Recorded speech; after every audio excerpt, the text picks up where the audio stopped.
Welcome to the Cedar Park United podcast. As Advent unfolds, we hear the call to peace. Peace within ourselves, peace among us, and peace for all of creation. In a world marked by conflict, division, and uncertainty, what does it mean to wait for the peace of Christ? How does this peace differ from what we often imagine? Today, as we gather at Christ's table, may we be nourished by the promise of peace that restores, renews, and unites all things. Candidate Minister Jessica Gauthier invites us to reflect on all of these things.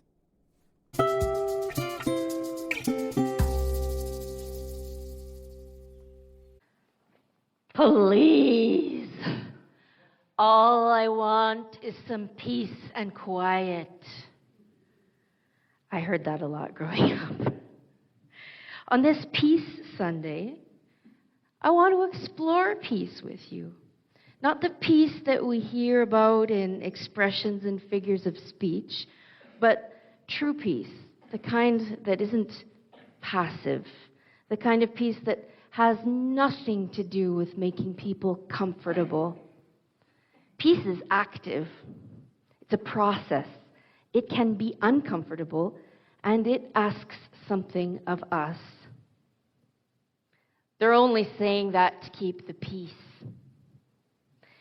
Though we usually hear this phrase used to mean avoiding conflict at any price. If someone asks me to keep the peace, they might be asking me to suppress honesty, to stay silent, to pretend. Please, just do it to keep the peace. Might be an implicit request to sacrifice my integrity. Have you ever been asked to keep the peace like this? As a child, I learned very early how to mask my different neural operating system in order to keep the peace. Some may suspect that I never perfected the process, but I did learn that serious misunderstandings are often the result of just trying to keep the peace. For anyone with a different way of doing things, it doesn't have to be neurodiverse. It could be cultural, for example. The pressure to keep the peace can be deeply isolating. I love the hymn that we started singing and will continue singing a little bit later this morning, Put Peace into Each Other's Hands. The imagery is beautiful. It invites us to embody peace as a gift. But some lines, like, look people warmly in the eyes, our life is meant for caring, might unintentionally include the introverts among us. If I'm uncomfortable looking people warmly in the eyes, does it mean that I am not a warm and caring person? And what about the lyric, tenderly enfold them? What if someone doesn't want their hands to be tenderly enfolded? What if physical touch is not their way of experiencing care?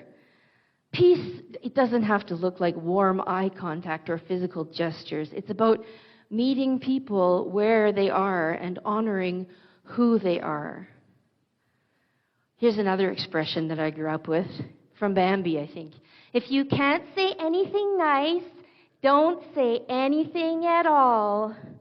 And it might be true sometimes, but it can also isolate those who struggle to navigate unspoken rules or voice their needs. Peace is not always about avoiding conflict or smoothing things over. It's about creating space for truth, for reconciliation, and for genuine connection. In the Jewish tradition, shalom means far more than just the absence of conflict. It's a state of wholeness and harmony, a vision of flourishing, well-being. So in heavenly peace, we don't sleep. We become, that was a joke. We become part of healing relationships and reconciling ourselves to one another and the earth. Shalom is a state of being. In fact, for those of us who are more metaphysically inclined, you could say that shalom is the state of being itself. It's not a fleeting feeling or emotion that depends on the kind of day we've had, how things are going in the moment, what I had for breakfast, did I get enough coffee? This peace we're talking about is grounded in justice and grace. We can experience it even when we are feeling negative emotions like anger, frustration, fear, loss, or grief. Creation itself is longing for this peace. And then there's another expression, stirring the pot. That often contains a negative connotation, doesn't it? We use it when we want to say that someone is creating unnecessary drama or conflict, often for their own entertainment. She's just stirring the pot. But I've come to believe that sometimes stirring the pot is absolutely necessary. So I made my very first stew long before I turned 10. That was just a part of how girls were socialized in my community. And I used to read books while I was doing my chores. Picture me vacuuming and reading books.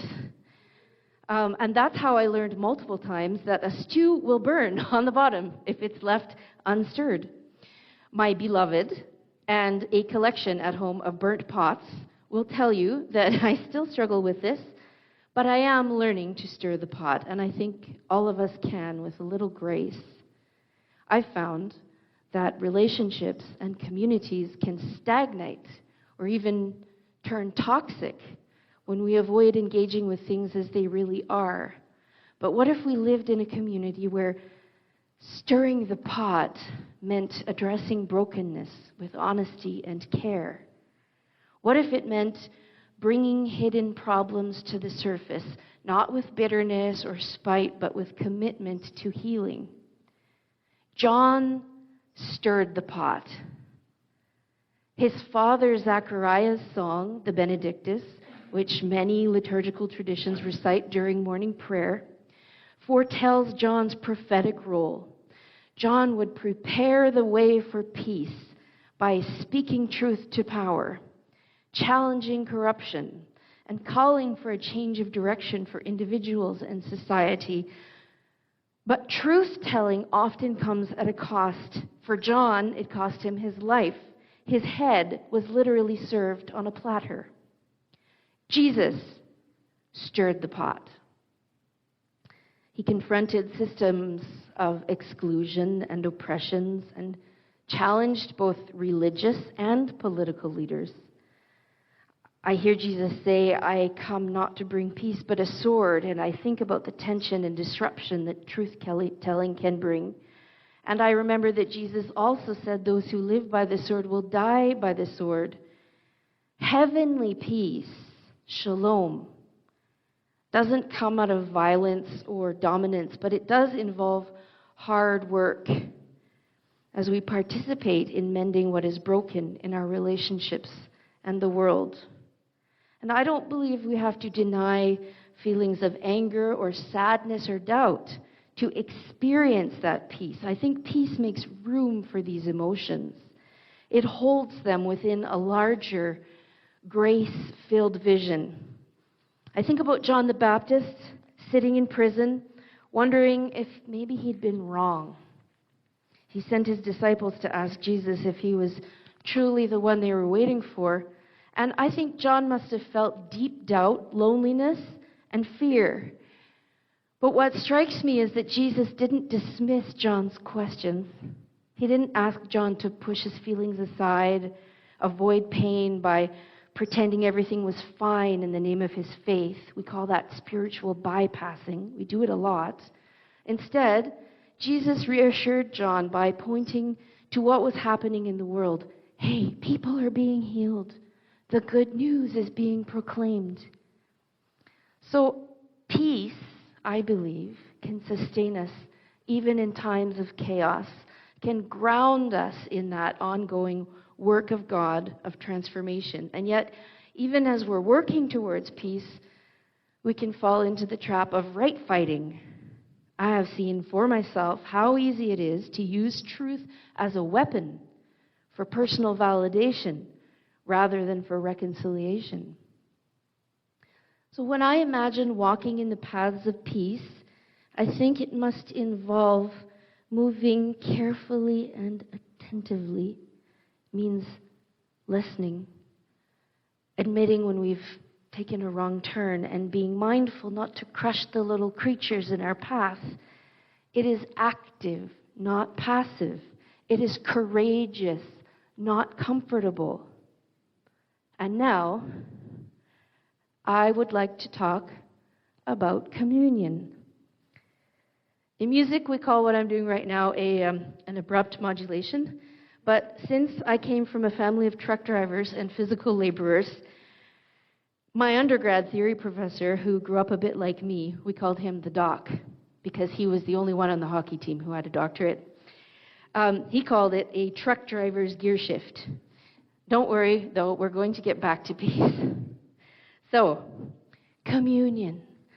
The sacred feast is, today, for me, a profound expression of thanksgiving and transformation.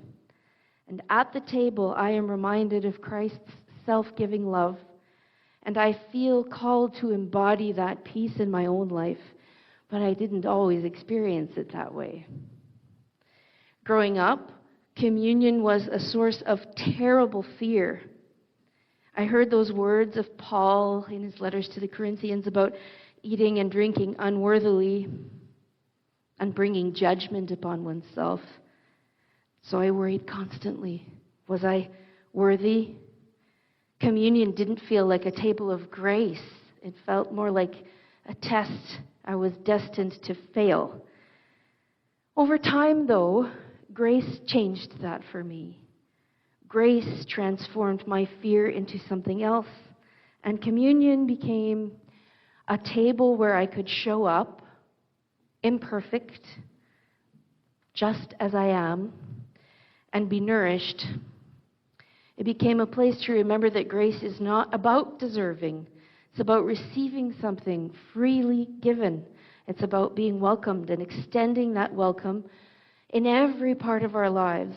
So I find peace at the table now, but I can't unremember the fact that communion is not for many a place of unity. And history tells story after story of exclusion from the table, exclusions that also mean exclusion from all of dominant society. I think about the Sunday mornings that Dr. King once called the most segregated hour of Christian America. I think of communion tokens, entry passes for those deemed worthy to partake, given out in advance by the clergy. I think of arguments over theology, who can participate, what the elements mean, how they should be served, and who can serve them. And coming back to here and now, where we are, I find that I am still living in what most of us would recognize as a deeply divided world. Every day I see reminders of human division and brokenness, global conflicts, political tensions, cultural divides. And I sometimes get stuck in the trap of thinking, I have to fix everything.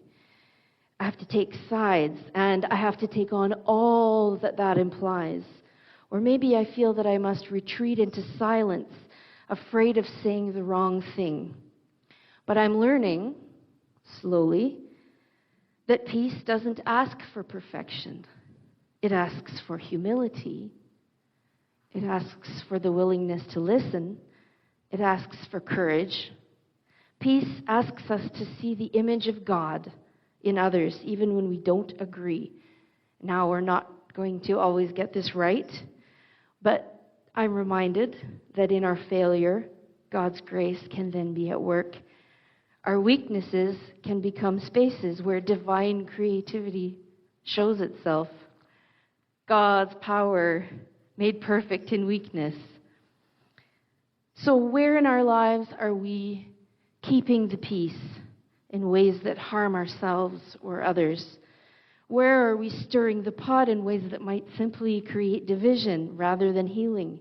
And where are we being invited to grow, to change, to step into the kind of peace that makes room for everyone at the table? For me, communion is a reminder that peace is about showing up again and again and trusting that God's grace will meet us there. It's about offering that grace to others, even when it's hard. And to do that, we don't always need to avoid conflict. When we speak truth in love, we engage courageously with humility and grace. We can stir the pot when it's burning on the bottom.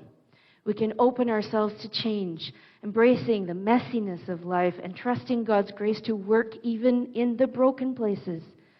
Where are we being called to stir the pot? Where are we being invited to humility?